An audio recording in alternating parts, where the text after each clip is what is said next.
Every empire believes its money is solid. Every government says its promises will last. And almost every time, they're wrong. History is full of examples. From Rome to France, from the American Civil War to modern Lebanon, people have woken up one morning and realized the same thing. The money they saved no longer meant anything. Their salaries weren't enough. The future they trusted had slipped through their fingers. Collapse isn't an exception. Collapse is normal.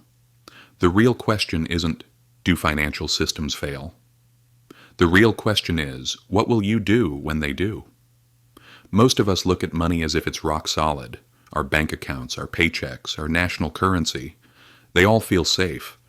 But the truth is, money isn't rock. Money is trust, and trust can disappear overnight. That's why history is so brutal and so valuable. Every collapse leaves clues behind. Who survived?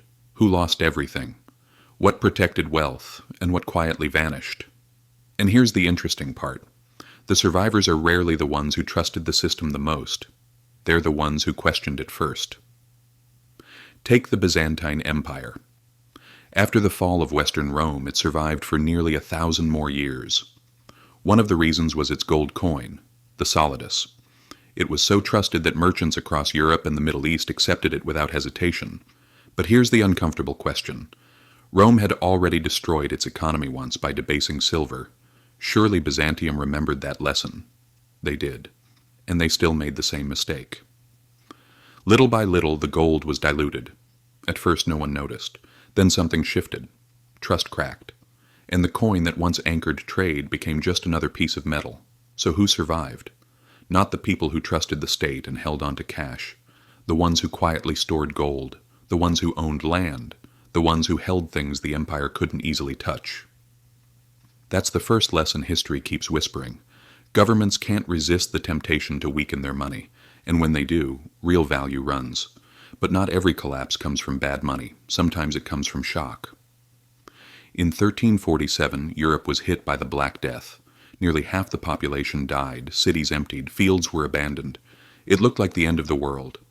But something unexpected happened. People became scarce. Labor became valuable. Survivors demanded higher wages. Land and homes were plentiful. People were not.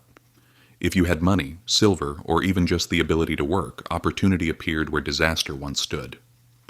History shows us that immense suffering often reshapes society in ways no one expects. Sound familiar?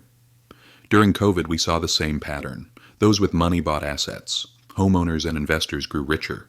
People living paycheck to paycheck fell behind. Pandemics redistribute wealth. They always have. Florence teaches us another lesson. In the 1340s, its banks were powerful, respected, and trusted. Then one king defaulted, and the entire system collapsed. That's when people learned something painful. There is no such thing as too big to fail. The same lesson returned centuries later with Lehman Brothers. And again in Lebanon. Institutions exist to make profits, not to protect you. When things break, you're expendable. The American Civil War tells a similar story. Money was printed, a lot of it, and eventually it became paper with no meaning.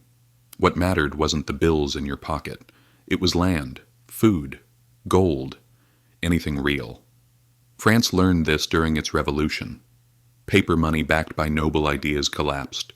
Bread riots followed. The Asian financial crisis of 1997 added another warning. Debt in someone else's currency is dangerous. And then there's Lebanon. Banks closed. Accounts were frozen. Lifelong savings disappeared. That's when people realize something terrifying. The money in your bank isn't truly yours. You've loaned it to someone else. Who survived best? Those who didn't trust blindly. Those with gold, property, or options outside the system. History makes one thing clear. Collapse is both a disaster and an opportunity. If you're unprepared, it destroys you. If you're ready, it transforms you. But real protection isn't just money. It's skill. It's the ability to produce. People always need food. They always need repairs, trade, and work. Money fades. Production doesn't. Every crisis is a transfer of wealth, from those who trust to those who prepare, from paper to reality. So the question is simple. When collapse comes, what will you be holding? If this perspective opened a new window for you, subscribe.